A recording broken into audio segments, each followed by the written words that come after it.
বিসমিল্লাহির রহমানির রহিম। যারা সঙ্গে আছেন তাদেরকে স্বাগত জানাচ্ছি। আমরা যদি একটু ফিরে দেখি তাহলে গত বছর এই যে জুলাই মাসটা চলছে তা ছিল আমাদের জাতির জীবনে একটি গুরুত্বপূর্ণ অধ্যায়। এইরকম একটি সময়ে তখন আসলে জুলাই বিপ্লব যখন পুরোপুরিভাবে দেশে চলছিল সেই সময় যারা রাজপথে ছিলাম এবং ফেসবুকে লেখালেখি বা সামাজিক যোগাযোগ মাধ্যমে যারা লেখালেখি করেছে তাদেরকে ভয়ানক ভয়ানক রকমের পরিস্থিতির মুখে পড়তে হয়েছে। আমি ব্যক্তিগতভাবে আমার যে লেখালেখিগুলো সে সময় ফেসবুকে এসেছিল তার কয়েকটি অংশ আমি আপনাদেরকে তুলে ধরতে চাই। যে প্রথমে আমি একটা প্রতীকী ছবি দিয়ে দড়ি ধরে টানছে এবং সেটা দিয়ে শুরু করেছিলাম যে দড়ি ধরে মারো টান রাজা হবে খান খান। এরপরে আপনার 16ই জুলাই থেকে যেটা বলতে চাই যে তখন ভয়াবহ অবস্থা এবং আবু সাইদের উপরে যখন গুলি করা হয়েছে সেরকম একটা সময় ওই দিনকের আমার ফেসবুক স্ট্যাটাস ছিল যে আহারে আমার সোনার বাংলা রক্ত মাখা পতাকা। আমি 16ই জুলাই ওই দিনকেই আর একটা স্ট্যাটাস দিয়েছিলাম যে স্বজন হারানো শ্মশানে তোদের চিতা আমি তুলবই। আর একই সঙ্গে পরে যখন সিদ্ধান্ত একরকমের ফাইনাল হলো যে আসলে আর কোনো পিছু হটার কোনো উপায় নাই, তখন আমি লিখলাম যে রাজপথ রাজপথ। 17 জুলাই আমরা স্পষ্ট করে বুঝলাম এবং তখন সারা দেশের বিশ্ববিদ্যালয়গুলোতে যেটা ভয়াবহ যুদ্ধক্ষেত্রে পরিণত হলো এবং সেখানে আমি বলেছিলাম যে 69-এর যে গণ অভ্যুত্থান এবং 71-এর স্বাধীনতা যুদ্ধ, এখানে ছাত্রদের ভূমিকা কি ছিল এবং তাদের মাধ্যমেই কিন্তু আমাদের দেশের এই স্বাধীনতা সার্বভৌমত্ব এসেছে। ঠিক ওরকম একটি সময় আমি বলেছিলাম যে কোনো অবস্থাতেই রক্ত কখনো বেইমানি করে না, যে পর্যন্ত রক্ত ঝরেছে এর বিচার হবেই এবং স্পষ্ট করে লিখেছিলাম যে এই রাজনৈতিক দুর্বৃত্ত পালিয়ে যেতে বাধ্য হবে। আমার সৌভাগ্য যে সেই ঘটনাটি ঘটেছে। যাই হোক, আপনারা দেখছেন যে 18 জুলাই আমি লিখেছিলাম যে কোটা নিয়ে যখন এরকম একটা অবস্থার সর্বশেষ যে কোটা উনি এক ঘোষণাতেই বাতিল করেছিলেন, এখন সংস্কারের যৌক্তিক দাবি মেনে নিয়ে উনি চলে গেলেই হয়, এই বর্বরতা আর দেখতে হয় না। তারপরে এটা নিয়ে আমি যে কথাগুলো লিখেছিলাম, এই যে ধারাবাহিকভাবে লেখার আমার এখনো কমেন্টস বক্সে যে বিষয়গুলো আছে, অনেকে আবার স্বেচ্ছায় সেগুলো ডিলিট করেছেন। যেগুলো আছে সেগুলো দেখলে বোঝা যাবে যে এইসব লেখা নিয়ে তখন কি পরিমাণ হুমকি এবং কি পরিমাণ বাজে পরিস্থিতির মুখোমুখি পড়তে হয়েছে আমার। আপনারা দেখছেন যে 26 জুলাই এইখানে দেখে যেতে পারি আর না পারি, আমার আল্লাহ নিশ্চয় জালিমদের উপযুক্ত শাস্তি দিবেন। তখন আমাদের অনেকেরই জীবন সংশয় ছিল এবং ঢাকাতে আমরা যারা এইটার সমন্বয় করার বা বিভিন্নভাবে চেষ্টা করছিলাম, লেখালেখি করছিলাম, তাদের এরকম একটা হচ্ছিল যে আমরা মনে হয় মানে যে কোনো সময় হয়তো আমাদেরকে মেরে ফেলা হতে পারে অথবা এরকম একটা বাজে অবস্থার মতো তৈরি হতে পারে। যাই হোক, তো যখন একটা আপনারা জানেন যে ওই সময় ডাটা বন্ধ করে দেওয়া হলো, নেট তো বন্ধ, তো ও তারপরে 28 তারিখের দিকে ডাটা সবার মোবাইলে ফ্রি দেওয়া হলো।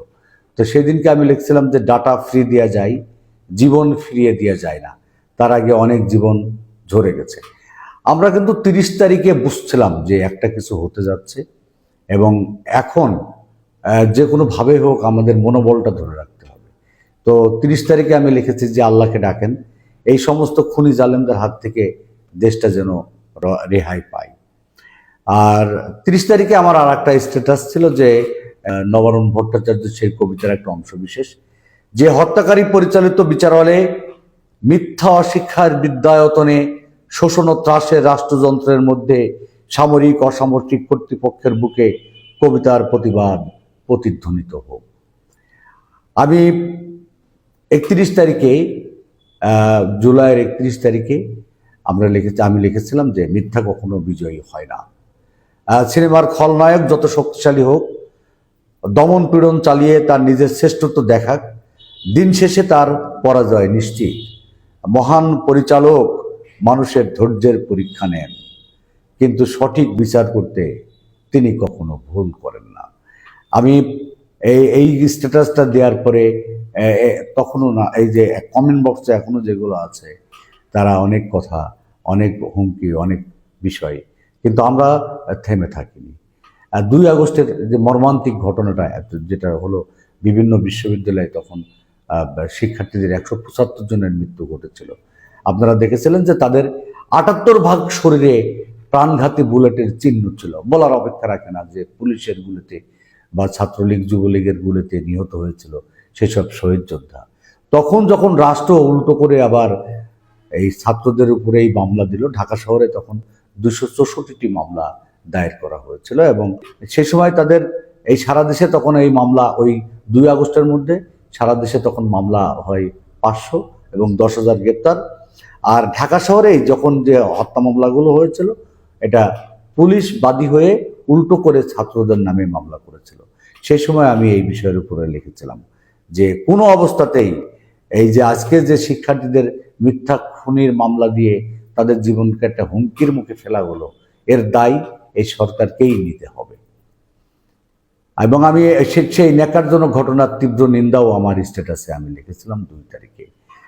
3 তারিখে আমি তাদের একটা গ্রুপ ছবি, খুবই মর্মান্তিক একটা ব্যাপার সারা দেশে, এবং তারা, আমি ইতিমধ্যেই 3 তারিখের স্ট্যাটাসে আমি স্পষ্ট করে রেখেছিলাম যে তোমাদের এই ঋণ কখনো শোধ হবে না।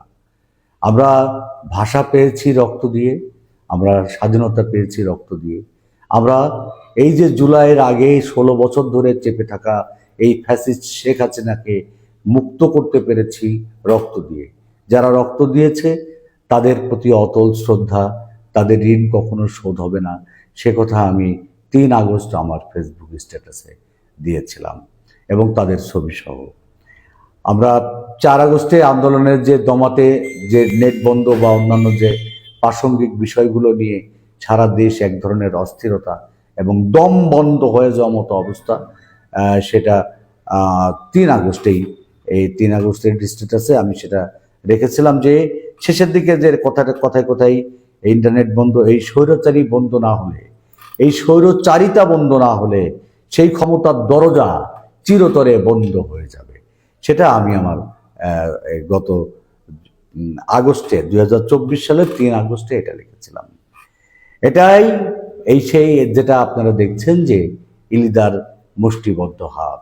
আমি তাকে নিয়ে শহীদ মিনারে গিয়েছিলাম, এবং ইলিদা আগে থেকেই এই জুলাই বিপ্লবের সঙ্গে দেওয়াল লেখন এবং তার টিমকে সমন্বয় করা, এই সবগুলোর কাজ করেছিল।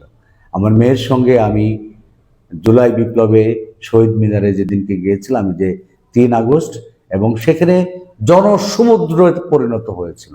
আমি স্ট্যাটাসে লিখেছিলাম যে শহীদ মিনারের জনসমুদ্রে 1 ফোঁটা হয়ে আমার ইলিদাও আছে।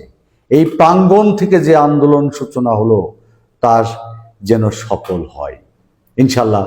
আল্লাহর অশেষ রহমত সফল হয়েছে। আমরা দীর্ঘদিনের একটা ফ্যাসিস্ট মাফিয়া সরকারকে হটিয়ে আমরা গণতন্ত্র পেয়েছি। এখন আমাদের লক্ষ্য একটাই, এই গণতন্ত্র যেন বিফলে না যায়। কোনো চক্রান্ত, কোনো ষড়যন্ত্রে এই গণতন্ত্রের জন্য, এই শিশু গণতন্ত্র, সেজন্য হত্যার শিকার না হয়। আমরা চাই মানুষের অংশগ্রহণে, জনগণের অংশগ্রহণে, তাদের মতামতের উপরে ভিত্তি করে নির্বাচিত সরকার আসুক। তারা জবাবদিহিতা এবং দায়বদ্ধতার আলোকে এই গণতন্ত্রকে লালন পালন করুক, দেশের মানুষ মুক্তি পাক। ধন্যবাদ সবাইকে।